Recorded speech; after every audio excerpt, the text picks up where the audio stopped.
Boa noite. Nossa quinta aula hoje, dia 5/5, e a gente vai estudar visões do conflito.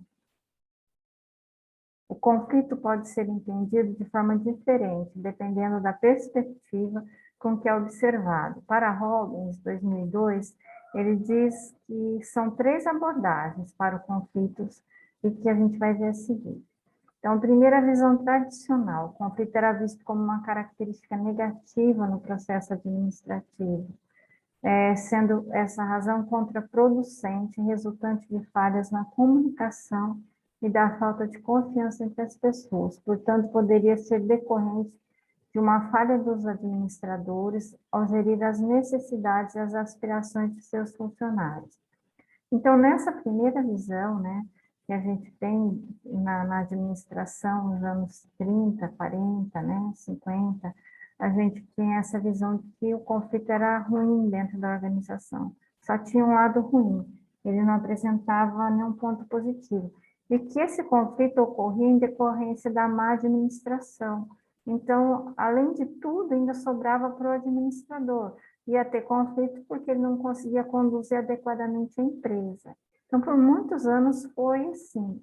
Se tinha desentendimento, se tinha alguma falha com relação à discordância, a culpa era do administrador. Então, nessa visão, o conflito indicaria disfunção no grupo ou na organização, e era visto como desnecessário e prejudicial à empresa e às pessoas que dela fazem parte. Não se via nada positivo, só algo negativo. A segunda visão foi a das relações humanas, nos anos 70, né? O conflito é percebido como uma consequência natural e inevitável, quando existem pessoas com ideias, necessidades e atitudes diferentes, trabalhando no mesmo ambiente. Nessa visão, os conflitos são inerentes às relações sociais, não sendo necessariamente ruins, podem ser considerados uma força positiva que impulsiona o desempenho do grupo e da produtividade. Então, aqui já se passou a ter uma ideia diferente, né, do conflito, que nem todo conflito é ruim e nem todo conflito acontece por causa da falha na administração. É uma coisa que pode acontecer, é natural. Vai haver dentro da organização discordância, seja na forma de realizar uma tarefa, seja na própria administração, entre uma gerência e outra, seja no tipo de procedimento, tipo de serviço que está sendo feito, sendo na convivência entre as pessoas, também forma de pensar diferente, né?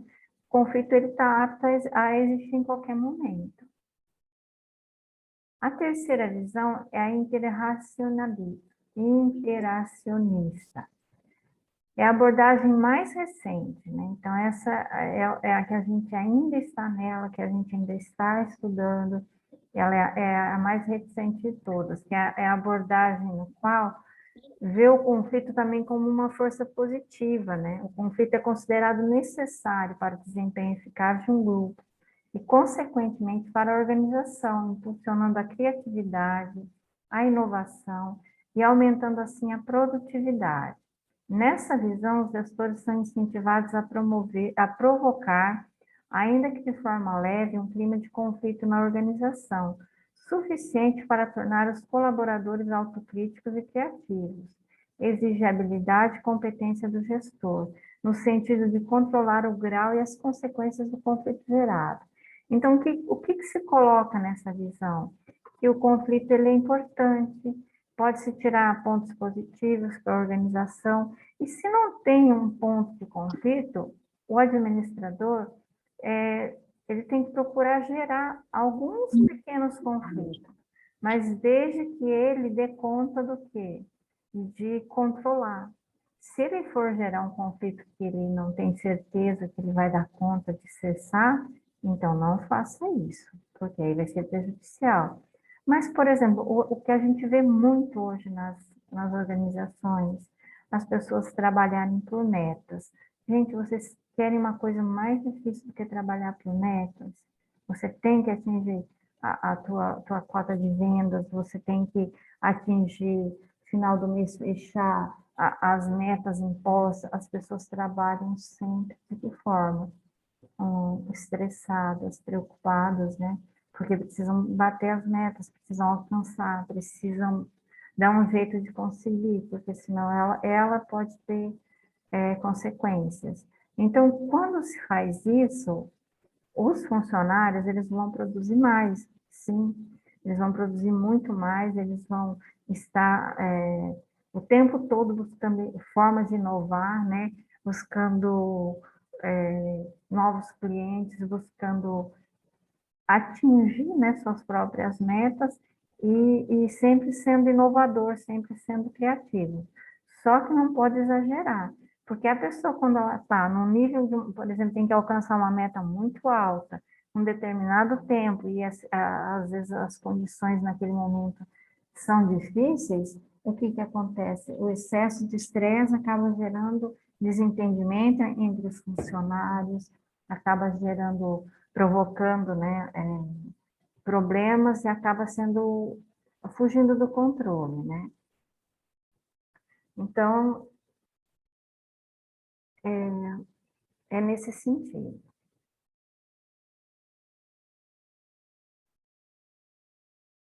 Fatores desencadeadores de conflito.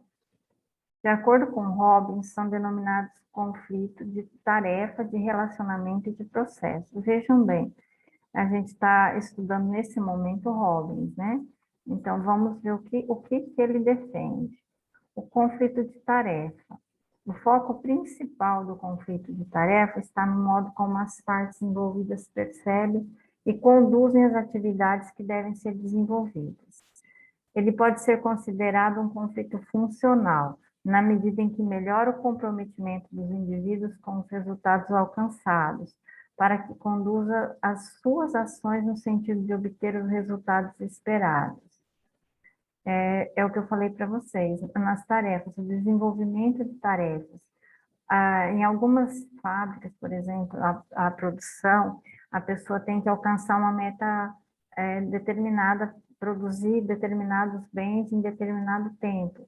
Por exemplo, nos frigoríficos que abatem aves, não sei se alguém conhece, que é muito comum, por exemplo, no sul do país, para separar as bandejinhas ou para cortar o frango, por exemplo, as asinhas do frango, em um minuto a pessoa tem que fazer, por exemplo, 50, 60 cortes, então é um corte por segundo.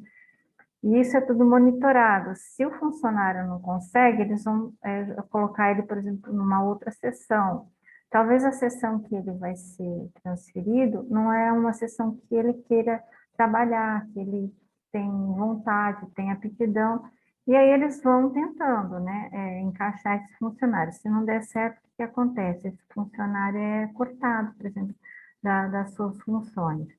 Então, esse conflito funcional, ele pode acontecer. Por exemplo, nesse momento que você está concentrado, você tem que alcançar essa produtividade dentro de um minuto, né? Fazer, por exemplo, 50, 60 cortes, né? Se você não consegue, você está trabalhando estressado, e aí chega uma pessoa nova para a função e o teu superior vai designar você para ajudar. Então, no momento que você vai parar 2, 3 segundos só para explicar alguma coisa, a tua produção cai, né? Então, a pessoa acaba tendo o quê? Sentindo um conflito funcional, porque ela está trabalhando, ela está fazendo uma ação dentro da própria empresa, mas isso às vezes está causando um dano para ela. Então, pode causar um dano, tá? No entanto, esse tipo de conflito é disfuncional, né? Funcionamento interpessoal entre os membros do grupo e diminui os laços entre as pessoas. O que é disfuncional? É o conflito que não é bom.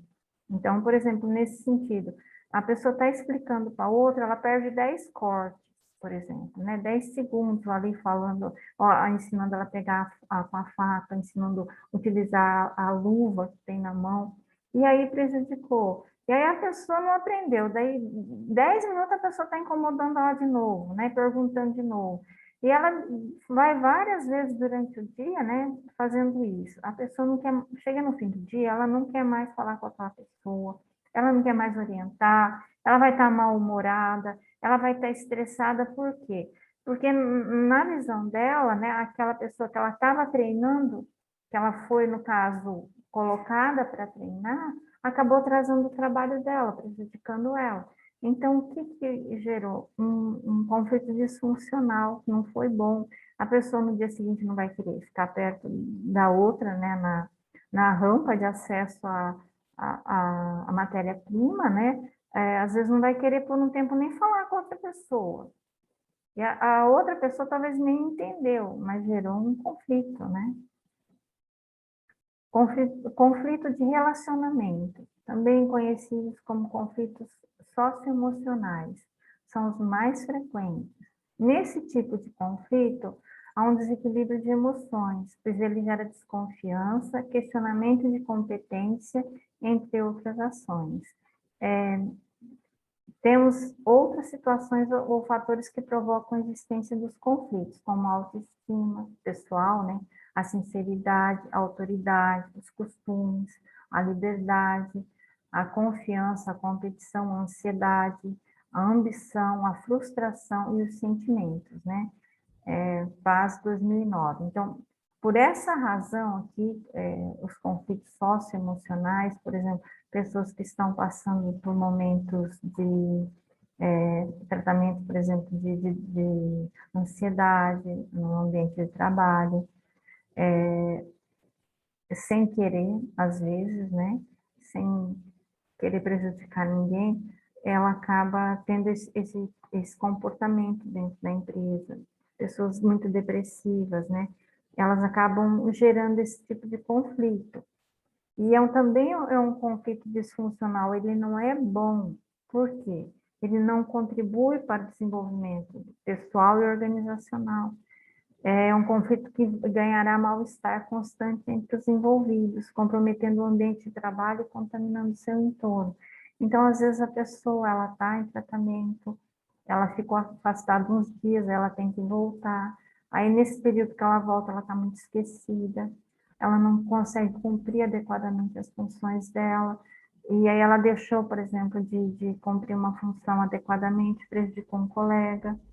E então esse conflito, né, vai gerar o quê? Um mau relacionamento. Algumas pessoas, não todas, porque tem pessoas que são mais, como que eu vou dizer, são mais compreensivas, que vão se aproximar, que vão ajudar o máximo que podem, e vão estar auxiliando, né? Mas em alguns momentos vai acontecer.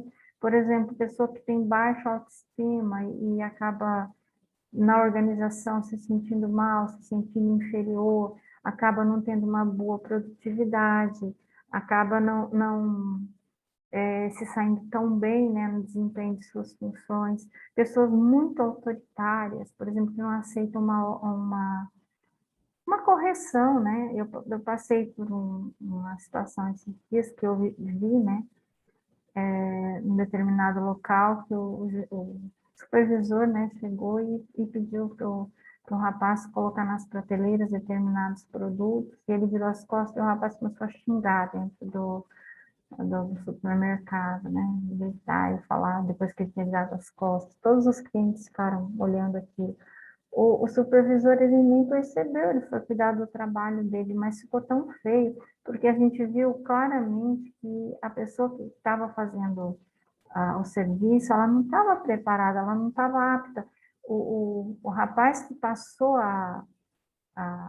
o trabalho para ele foi extremamente educado, mostrou como que ele devia fazer, explicou, ensinou. Eu estava do lado pegando um produto e eu vi, né, assim, presenciei quando o rapaz saiu dali e ele, assim, ainda fez gestos para o outro, né, nas costas do outro. Gente, se tem uma pessoa, um outro funcionário que viu e que conhece o rapaz que passou a função para ele, for contar, já gerou um atrito, né? Um conflito de relacionamento, de autoridade, né? A pessoa não é capaz de acatar, por exemplo, uma, uma ordem de trabalho, nada, né? Então, tem várias funções, vários pontos, né, que podem gerar esse conflito. provavelmente vocês já, talvez até presenciaram, ou já vivenciaram no ambiente de trabalho, ele não é bom, ele não é um conflito que vai gerar coisas boas, não, ele é um conflito que ele é disfuncional, ele vai gerar sempre coisa ruim. O conflito de processos, né? Situações que podem originar conflitos em uma organização, independência de funções, atividades de um grupo que podem ser afetadas por outras, regras mal definidas e diferentes percepções relativas à cultura da empresa, dentro de um mesmo trabalho, por exemplo, vocês têm as mesmas funções, trabalham 6 pessoas, mas é visivelmente os 5 presenciam que uma pessoa é privilegiada dentro do grupo, está sempre sendo tendo mais benefícios que os outros. Quando tem treinamento, é só aquela pessoa que vai, esses treinamentos não são direcionados ao grupo, né, em si. Se essa pessoa faz alguma coisa errada, ela é sempre defendida, ninguém julga, ninguém corrige. E aí vocês olham porque ela, de repente, tem parentesco com alguém, né, da chefia. Gente, se cair, eu volto depois, tá? Tem uns minutinhos, mas se cair, eu retomo a aula, porque quando avisa, daí a pouquinho já cai. Então, são fatos, né, que podem ocorrer no cotidiano. Indefinição das regras do jogo, situações ambíguas, indefinição e falta estruturação, causam diversas interpretações. Quando você trabalha no local, por exemplo, você é só um funcionário público contratado e trocou o prefeito, por exemplo, e você não sabe se você vai continuar com o teu contrato ou não. E aí surgem N situações, N comentários, fica uma indefinição, todo mundo fica desanimado, fica triste, ninguém mais acaba realizando adequadamente suas funções ali, o trabalho começa a acumular, né? As pessoas começam a se desentender entre si. E da mesma forma, gente, numa empresa particular, por exemplo, sai um boato de que a empresa vai demitir, né? Vocês viram o fechamento das fábricas em São Paulo de produção de veículos, né? 2.800 famílias que dependiam do emprego, né, nessas fábricas. Então, começou a surgir as negociações e as colocações que possivelmente elas iriam fechar há 2 anos antes de fechar. E aí, devagarinho, foram cortando os funcionários, a produção, foram transferindo para outros locais, mas até então se tinha expectativa de negociações, que iriam conseguir negociar e permanecer no Brasil, né? Nem que fosse com uma produção menor. Então, sempre tinha essa expectativa. Foram 2 anos até fechar as portas, até realmente todos os funcionários serem afastados, né? Todos os colaboradores estarem afastados da empresa. Aí imagina, né, quem trabalha lá dentro, por exemplo, 2 anos, às vezes procurando um outro trabalho, na dúvida de que se sai ou não sai. São situações, então, assim, que não tem uma regra, pode ser que amanhã ou depois a pessoa vai ser demitida, pode ser que a pessoa ia ficar até o último dia, né, de trabalho, e essa indefinição acaba causando que intriga, né, desestrutura, cai a produtividade, isso tudo gera conflito. Interdependência de recursos. Se houver escassez de recursos bastante desejados, é muito provável que ocorra conflito. Olha, não precisa nem ser um recurso assim grande, né? Que vocês vão pensar, mas que tipo de recurso? Se você trabalha em um determinado local e, por exemplo, você tem uma cota, né, para imprimir, e você precisa imprimir um pouquinho mais, já dá atrito. Às vezes uma pessoa vai imprimir uma coisa que não tem utilidade nenhuma, mas ele está dentro da cota dele, você pede para ele, é teu colega de trabalho, olha, isso aqui eu preciso, é útil, é necessário. E a pessoa te diz não. Então, assim, por ter poucos recursos, porque, por exemplo, se você tem uma cota de 20 impressões só, de 30 que seja, ou porque a empresa reduziu a compra de toner para as impressoras, vai gerar atrito. A Xerox, né, antigamente, a máquina de Xerox também gerava atrito em alguns locais de trabalho, porque vinham pessoas com interesses pessoais, colocavam material lá e dizia para a pessoa que era responsável pelo trabalho, faz isso aqui para mim. E aí a cota, por exemplo, de Xerox por dia, que era para o ambiente de trabalho, acabava indo, por exemplo, só para uma pessoa, às vezes só para a chefia, e os funcionários ficavam sofrendo pela falta, né? Sistema de recompensas competitivas, gerados à medida que as partes, os grupos da organização percebem que para que um ganhe, o outro tem que perder, né? Que eu falei para vocês trabalhar sobre pressão, por exemplo, alcançar metas. Por exemplo, tem que um grupo alcança a meta e o outro não alcança, né? Então, aquela disputa entre um grupo e outro dentro da organização, e é aquele que alcançou a meta vai ganhar todos os benefícios do mês, e o outro vai ficar só com o salário base. Isso gera atrito, isso gera conflito. Então, tem que saber como utilizar, por exemplo, né, das metas para não prejudicar ninguém, para não criar um clima negativo. Mudança organizacional, acho que essa aqui é o que mais gera atrito, né? As modificações na organização em geral trazem ansiedades e geram inseguranças. Percebemos que esse tipo de conflito é mais abrangente, pois envolvem pessoas alocadas dentro de um sistema mais amplo na empresa. Razão porque é denominado conflito de processo.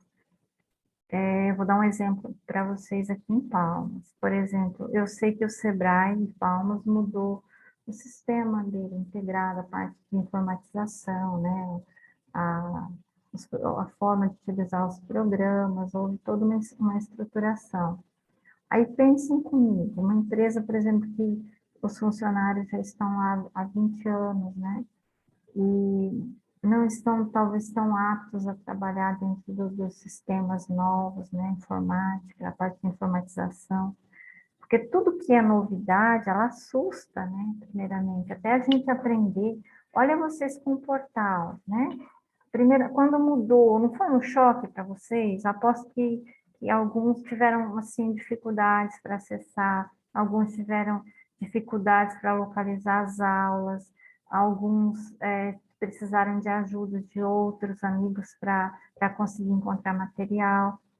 Mudou o sistema, simplesmente. Imagina dentro de uma empresa, com pessoas, por exemplo, que já está entre 40 e 60 anos, que talvez já tem todo um conhecimento sobre a empresa. E aí, quando é sugerida essa nova informatização, que vão mudar os programas, que vão passar por treinamento, as pessoas já ficam, de que forma? Assustadas, né? Com medo de não dar conta.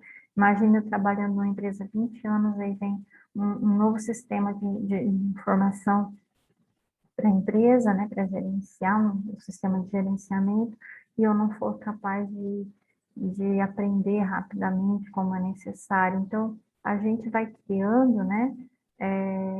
Obstáculos, vai ficando com medo, vai ficando estressada, vai ficando ansiosa, e aí gera atrito dentro do trabalho. Eu acho que é uma das coisas que mais acabam gerando as mudanças organizacionais, mudanças, qualquer parte da estrutura, por exemplo, uma construção. Tem uma amiga nesse momento que está passando por isso. Ela trabalha numa empresa, e ela se mudou perto dessa empresa faz 4 anos, matriculou as filhas em colégios próximos, agora a empresa construiu, a gente mora aqui, a empresa construiu lá perto da Ubra, e ela é sozinha também, com as 2 meninas, trabalha, né? Tem que levar para o colégio, tem que buscar, quando, no caso, voltam às aulas, ela já tem que se pensar dessa forma. Aí, nesse momento, agora, ela vai ter que se mudar para lá. Por quê? não dá tempo de vir almoçar, não dá tempo de buscar. Então, a mudança organizacional, a mudança até da estrutura organizacional, né, da empresa, a parte que ela trabalha vai para lá. Então, mudou totalmente a vida dela. Ela vai ter que se mudar de casa, ela vai ter que ir para uma outra quadra, ela vai ter que mudar as filhas de colégio, né? Para que ela consiga conciliar o tempo dela. Gente, essas mudanças deixam a gente desesperada. Vocês sabem, porque provavelmente vocês já passaram por mudanças parecidas. E é isso que cria o quê? Atrito, conflito. A gente, às vezes, cria o conflito dentro da empresa sem querer, mas a gente cria. A gente vai cair, eu vou voltar com vocês no próximo slide, tá? Em menos de um minutinho.